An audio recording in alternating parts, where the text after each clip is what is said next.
All right, let's bring our next guest, the Congresswoman from the great state of Florida. Happy to have Congresswoman Paulina Luna back with us. She's doing a great job, folks. Just doing a great job.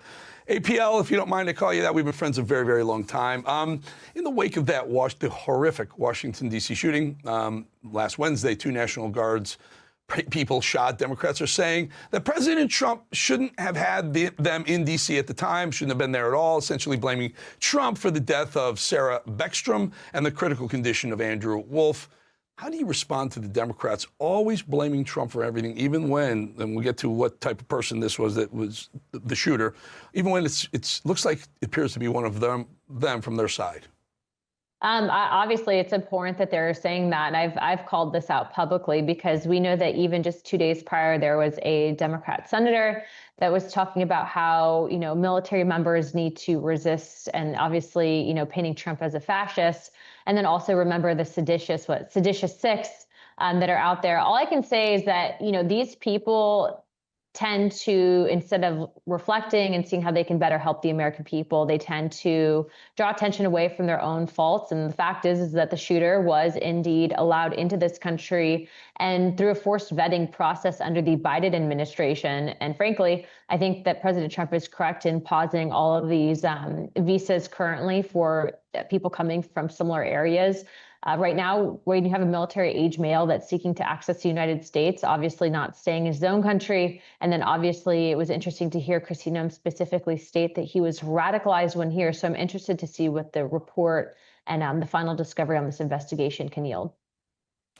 Yeah, and we just heard a little more than an hour ago, this guy pleaded not guilty to murder and assault charges from his hospital room, because he exchanged fire with some other members of law enforcement. But let's just stay on that for a second. There's those on the left. I did an interview this morning with a China TV leftist group, and they were just leaning into me about how you could pause all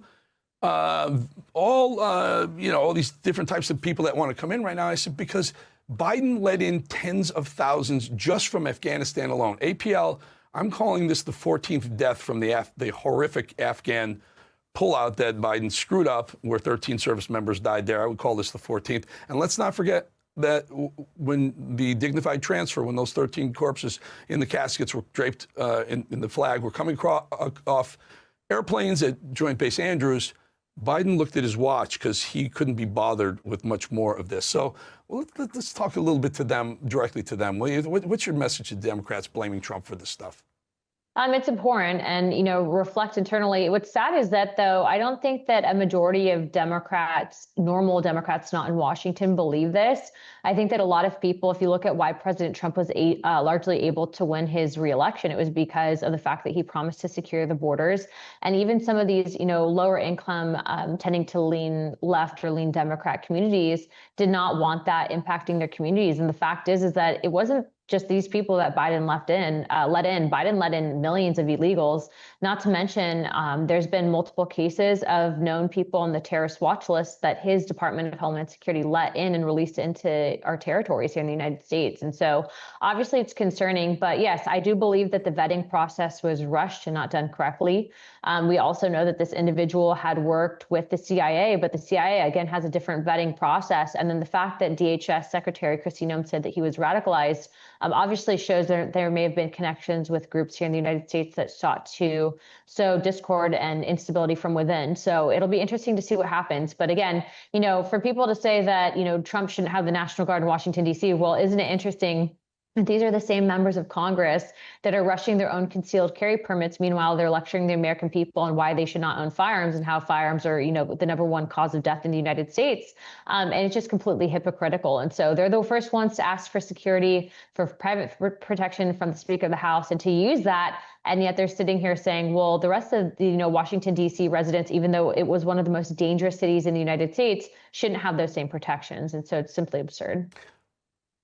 APL, I'm going to ask a question that I think our audience asks me daily, every day.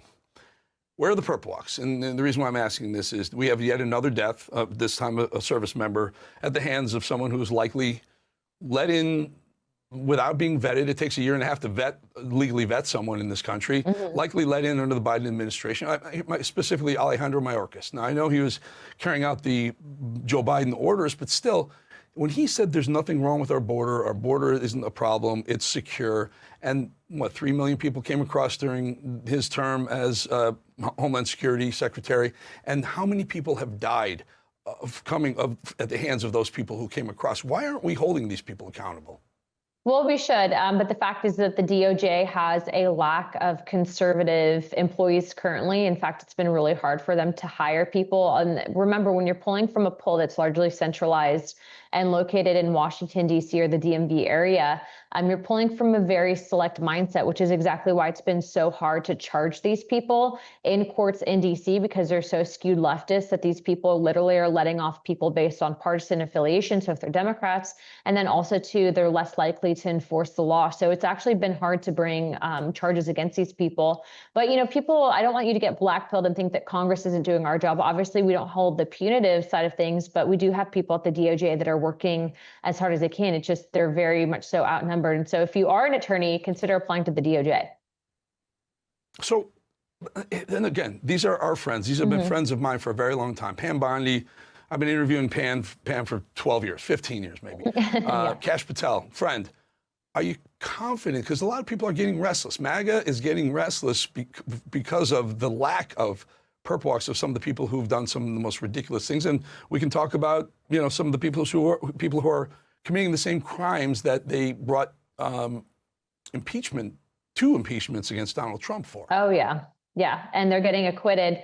Again, I think that they can only do so much, and the rest is within the justice system. And we know right now that, and this has been happening for a while, but really in the last couple of years, George Soros has spent a lot of time getting activist prosecutors and activist judges in certain positions. And so, when President Trump had bragged about the fact that he had the number one of appointments, I think from George Washington during his first term, that was actually a massively big deal because of the fact that you have such a skewed leftist justice system.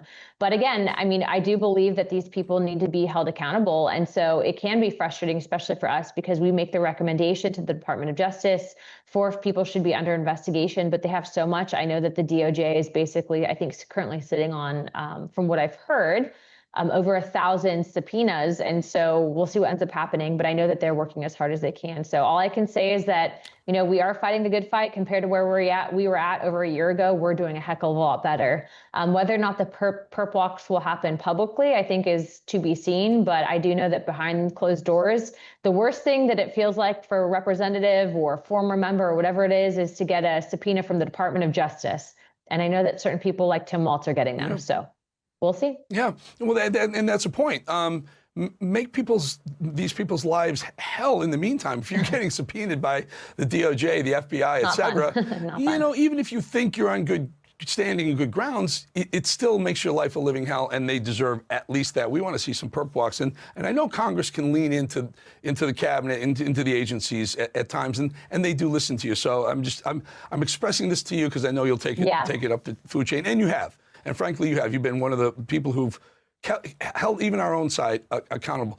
You had mentioned something that was fascinating to me, that many members of Congress are concealed carrying in D.C. to keep themselves safe. Yeah, these are some of the same people on the left, and they're using it too, the concealed carry. They're using it too. Yet they're trying to take our citizens' guns away all the time. Tell us about that. Yeah, so a majority of members up here are currently carrying, and we carry all the time.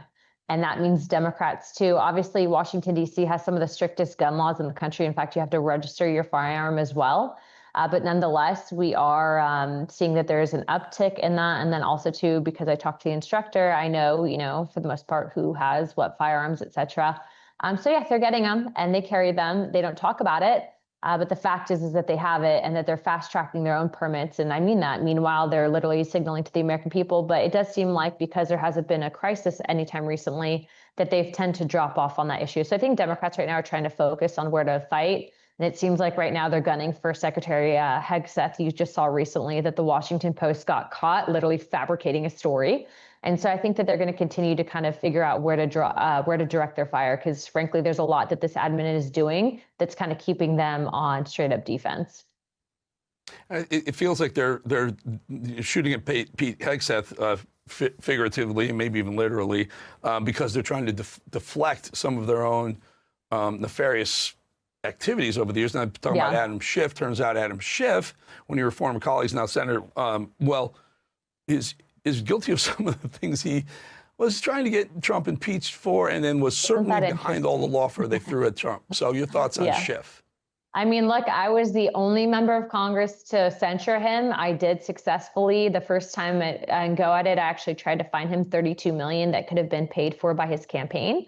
We were able to legally do that, but there were some Republican members of Congress that were arguing otherwise and for whatever reason tried to protect Adam Schiff.